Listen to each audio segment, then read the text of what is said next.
LinkedIn, it's got some terrible advice. So what's the worst advice I've seen this week on LinkedIn? I don't know what it is. My feed was full of just terrible, generic influencer clickbait type stuff. So I want to explain some of these and hopefully break a few of these, I don't know, groupthink LinkedIn myths so that you don't fall for them and you can find the actual good advice. Because there's a ton of good advice on LinkedIn, but it seems like the really stupid stuff gets all the likes. First, the stories where they say, I hired somebody with no qualifications at all and it worked out great. No, you did not. You did not hire somebody with zero qualifications. You didn't do it. You just did. Stop lying. That's straight up what's happening in about 90% of those stories. They're lying. I will give people chances. I will bend over backwards to give somebody a chance. But that somebody's always qualified. That somebody always has something that I'm looking at and I'm saying, okay, this person can do the job. Or, give them 2 to 3 months or 2 to 3 months. They're going to be able to do this job. I've never hired someone with no qualifications at all whatsoever. And most of the stories that you hear about getting hired with no qualifications, all you got to do is put yourself out there, have a positive attitude. No, it's bad advice. Don't take it. You got to be qualified. You're just not going to get hired on, fortune alone. It doesn't work that way. I worked hard to get here, and if you do what I did, you'll get here too. No, you won't. Trust me. Most of the people giving that advice had some sort of advantage. The parents were rich. They went to an Ivy League school. They made a ton of connections. Something in their life set them up for success in a way that you may not be set up for success. So you do what they did. No, more times than not, when they're talking about hard work, no, they didn't actually do the hard work. They remember themselves doing hard work, but it didn't really happen. Believe me, I know the people behind a lot of these stories, and they didn't work hard. Their parents hooked them up. They got a big old loan. Their best friend's dad it's like that. That is how the majority of these people that are talking about all you got to do is what I did on LinkedIn, they got there because somebody helped them out. They had an advantage. No one's journey is going to be the same. I give a lot of advice about what worked out for me and what didn't. I talk about a lot of the things that I failed doing because I think you could learn the most by listening to things I messed up on. And here's the lessons I learned. Please don't make my mistakes too. I think those are the best ways to teach. But I'm not going to sugarcoat how I got to where I am. And I don't understand why so many people do. It's ridiculous. Give genuine advice because this is misleading people into thinking that success is something that it isn't. It's a lot of work, but it's not the work people typically tell you it is. Because if you had a handout, if you had rich parents, if you had a connection, if you had some other advantage, the way you got there is not the way everyone else is going to. But you sure think it'll work for them. It's unrealistic. I hate those posts. All you need to do is do these 3 things. It'll change your life. No, it won't. 3 things are not going to change anything about your life. Those short lists, little listicles that they write up. No, 3 things are not going to change your life. It's a whole lot harder than that. The 3 things that help you to get ahead this year are going to be 3 different things next year. It's clickbait. I don't know why people do this. Aside from just, give me a thumbs up. I don't get it. It would take just as much work to give genuine advice that had helped you at some point become successful as to create clickbait. And you will get just as many likes. It works. You will get just as much engagement. Giving people good, genuine advice from your experience as 3 things that'll change your life, that totally won't. The other one, same thing, but here's 5 books that changed my life, and they'll change you. No, they're not going to change your life. They probably didn't even change that dude's life. That guy's getting paid by 2 of the authors to have their books on that list. You just know it. I hate these. The same 5 books aren't going to change your life. If I want to tell you, hey, these 5 data science books, I like them. These are the best ones I've read in a while. That's good advice. It's not going to change your life. You got to look at the book yourself and evaluate if it's a good thing for you to read or not. These are some great books on leadership, on management. And you see a lot of people do this where they're saying, here are my 5 favorite books on this. Here are, 3 or 4 books that really helped me become a data scientist or machine learning engineer or programmer or an expert at marketing. But you don't say, yeah, these are going to change your life. These changed my life. Come on. No, they didn't. Stop lying. You're getting paid.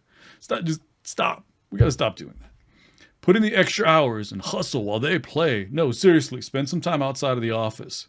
Stop working at some point every day. Don't work those ridiculous 12-hour days. Don't fall for it. It's a scam. That's what it is. When people say hustle hard while they play, you're going to put in the hours. While they're out partying, that's not the thing that's going to set you apart. It never is. You got to have a great work ethic. You have to be willing to put in from time to time those ridiculous weeks. But it's not an every week thing. It's not an every month thing. It happens once in a while. If it happens all the time, you're doing it wrong. Being strategic about what you do means you put the amount that you can do into a day. You don't try to shove what you can't do into an amount of time that you can't do it in. That doesn't make any sense. And you have to decompress. The quality of work that you produce goes down a lot when you're tired, when you're stressed, when all of your time and energy is focused on one thing. Yeah, some people love that, but you have to take breaks. Those breaks are going to make you more productive. So when you hear this, put in the extra hours, hustle, it's garbage. That's some of the worst advice you can get. Because even if you do, for 5 years, manage to just overcome fatigue, and by sheer will alone, you succeed in putting in all those extra hours and not playing. 5 years later, 6 years later, 7 years later, it's going to catch up to you. You're going to burn out. And that burnout's going to take a terrible toll on your mental health, your physical health. You won't be able to work. I mean, it's almost like a disability. I've seen people who burn out hard and have to take anywhere from 3 months to a year off before they are able to produce at a high level again. You can do some damage. I've seen people, the only time they stopped is when they had a heart attack. It's crazy. Don't be that person. That's the worst advice. Yes, work hard, but play. Make some time for yourself. Take care of yourself. Don't listen to idiots that do this hustle culture thing. The work first. Work for experience first, then worry about money. No, come on. You should get paid. Don't take a free internship where you don't get paid for. Don't do any of those things. Those are all exploitation. When somebody says just work for the experience first, don't worry about the money, it means they run a company where they pay people terribly. A company that doesn't pay you well isn't going to treat you well. They're not going to take care of you, and they're not going to make sure that you get the experience that you think you should be getting. If they care enough to pay you, they care enough to actually give you the experience that you're expecting out of the internship. That's how this works. You work, you get paid. You get paid fairly for the work that you do. You don't work for experience. That's garbage. That's exploitation. Look at internships at some of the biggest FAANG companies in the world. They're not unpaid. They do programs where high school students can come in, get some hands-on time. Those are unpaid, but those are more fun programs and enjoyable programs. People aren't really working. They're just learning. It's more like a classroom or a camp. But if you're coming in there to actually work, you should actually get paid. You should get paid what you're worth. Don't believe this work for experience. Don't worry about the money at first. Yes, worry about the money at first. What companies don't tell you is that first salary you take, every other salary after that, if you stay with that company, it's based on that salary. So if you take a really low ball offer and they upgrade you from an internship to a junior or a full-time position, they're going to base that next salary on your last one. So you can go 4 or 5 years being underpaid because some idiot on LinkedIn said work for experience first, don't worry about the money. Terrible advice. Along the same lines, if you love what you do, the money shouldn't matter. Yes, it 100% should. You should get paid. Do what you love. I encourage you to find an occupation that you enjoy, but get paid to do it. You shouldn't get paid less because you are happy. That's ridiculous. The people that promote these types of mentalities, work for experience first, then worry about money. If you love what you do, the money shouldn't matter. It's stupid. And here's one of the quotes. This is an example of what people will say along those lines. Some people don't care about their salary, they just deliver quality work. Who is that doesn't care about how much they're getting paid? Who is that person who's just happy to be underpaid and will overperform continually? You think at some point the company is going to stop taking advantage of that person? They're going to stop exploiting them and all of a sudden be overcome with the urge to do the right thing? That never happens. And you hear stories about that where, oh, I found this person in my organization. They weren't making anywhere near what they should. They were doing great work. So I just out of the blue gave them a 30%. No, that didn't happen. That did not happen that way. That's not what happened. That person threatened to leave. You realized that they were the workhorse of your team and you went, oops, and you gave them a big raise. That's what really happened.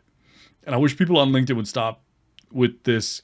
Don't worry about getting paid. Just be happy. No, get paid.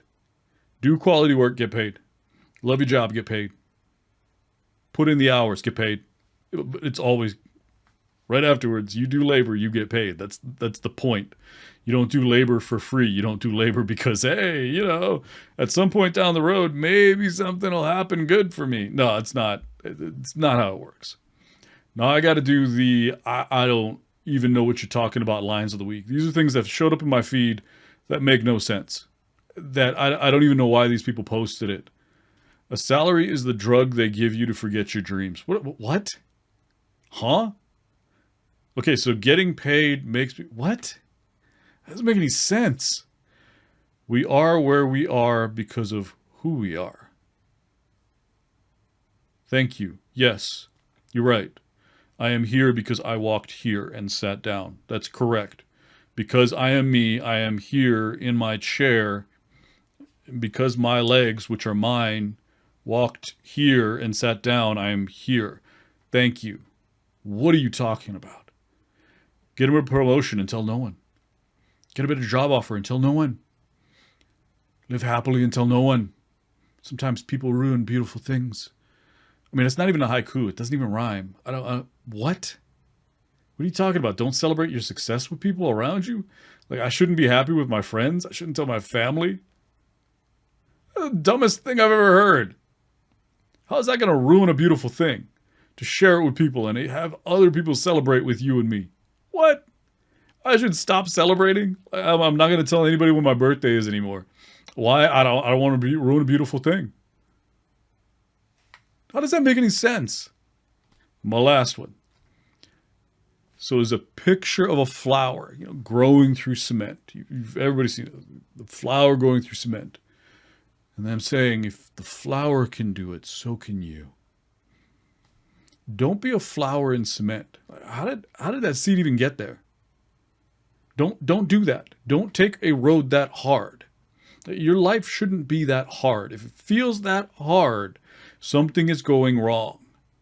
Ask for help. If you can't find help, if you don't have that network, maybe it's time to build one. Don't grow up in cement. Why would you give somebody that advice?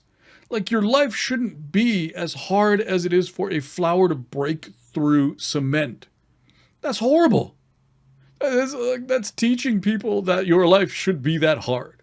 Like, it should be that hard to succeed. It should not, and it is not that hard to succeed. That's stupid. That's just ridiculous. You don't have to kill yourself to be a success. You don't. I know a ton of people who have a great work-life balance. They definitely put in long days from time to time, long weeks from time to time. But no, they spend time with their family. They go out and they have hobbies. They go out and enjoy themselves. They read books for fun, not just for work. People have lives that are successful. CEOs and startup founders have lives. They're not just grinding all day, every day. And this myth needs to go away. Like, your life should not be as hard, and success should not be as hard as a flower breaking through cement. That's an absolutely horrible way to think about your life. It should be easier than that. Find pathways to success that are less difficult than poking through cement. That's craziness. So, Those are kind of the nutty things that I found this week. I hope you got a little bit of entertainment out of it, but also I hope you start looking at some of these a little bit more critically and thinking about, yeah, I mean, it feels good, but at the same time, is this reinforcing a really negative habit in me? Am I growing some toxic traits because somebody's telling me to work for less money than I deserve? Or that life should be so hard that I got to hustle every day? I can't go out and enjoy myself like my friends do? Like I said, I hope it's not reinforcing some negative behaviors in you. So think critically about what it is that feels good. Definitely feel good about those inspirational quotes, but don't necessarily live it.